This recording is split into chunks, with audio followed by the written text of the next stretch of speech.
You are an example of what I don't want.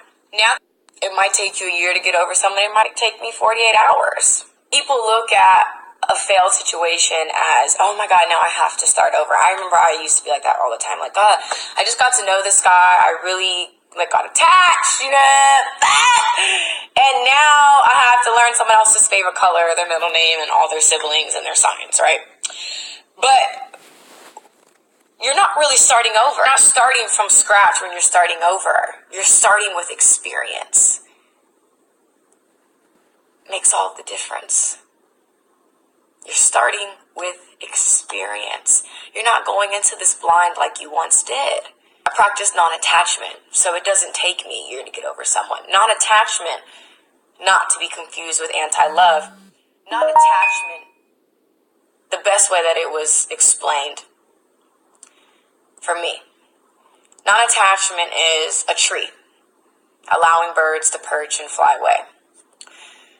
As the tree, you don't ask them to stay, nor do you desire them not to leave.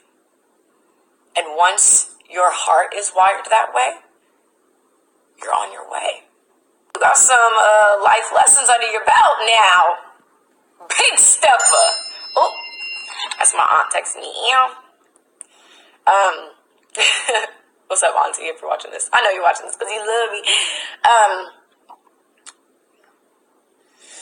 I think it's really easy to just be disappointed when you set expectations. And I think once you really start the conscious practice of non-attachment, you don't really have expectations for anyone. As the tree with the birds allowing them to come, you kind of just appreciate people for what it is. And no matter how brief their presence is in your life, every person will hand you a puzzle piece on their way out. Even if it's as simple as, you are an example of what I don't want. Now that I have a better understanding of what it is I don't want, I am that much closer to what I do want. Something I think that we all naturally do is when we experience trauma, we attach that person to whatever it is we're talking about, right? We're talking about relationships right now.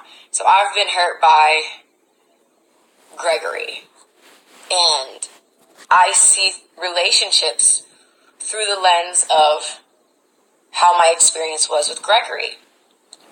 I'm now jaded, and Gregory, whether he's aware of it or not, he's living rent-free in my head. Rent fucking free. There's a sink tracking his dirty ass shoes to the fucking house. He's rent-free in my head. Because of Gregory's impact, I now have a distorted view on relationships. I can't see them the same. I can't approach them with the same optimism. And when you give someone that power, that means they've won. They've won. They're with you even when they're not with you. If you never want to get hurt again, don't care about anything, and let me know how that works out for you. Because love is a gamble. Every single time you get back up and say, okay, you know what, I'm going to try again, you are accepting that it is a very great possibility I will be hurt. But for love, that risk is worth the reward. I don't want to hear all the bullshit, how people who are really negative are more realistic than those who are positive. People who are positive use it as an escape mechanism. Let me tell you something. If you don't believe in the love that you know exists in your heart, however you paint that picture, you simply lack imagination. You are not a visionary. And you are jaded. And that's that. I mean, it's easy to be cold, but it hurts when you finally allow yourself to feel it, as opposed to just addressing it for what it is. I don't know, for me, I think love is worth it. I mean, my background is a scene from Pretty Woman. I put it as my background because when I look at it, although it's a movie, it gives me hope. They say you need 3 things in this life to be happy. Someone to love, something to do, and something to hope for. And despite getting my feelings hurt and believing in people and being wrong about them, I could never imagine giving up on the idea of love. Now I know the love that I need is not outside of me. But at any point in time in my life is like a buffet. You can have and try whatever you want. I have the condo. I have the Benz. I drive the coupe, bitch. Like, it's all about me. But at any point in time, I'm allowed to change my reality. And the reality is I would love to come home to someone. I want a life partner, a best friend.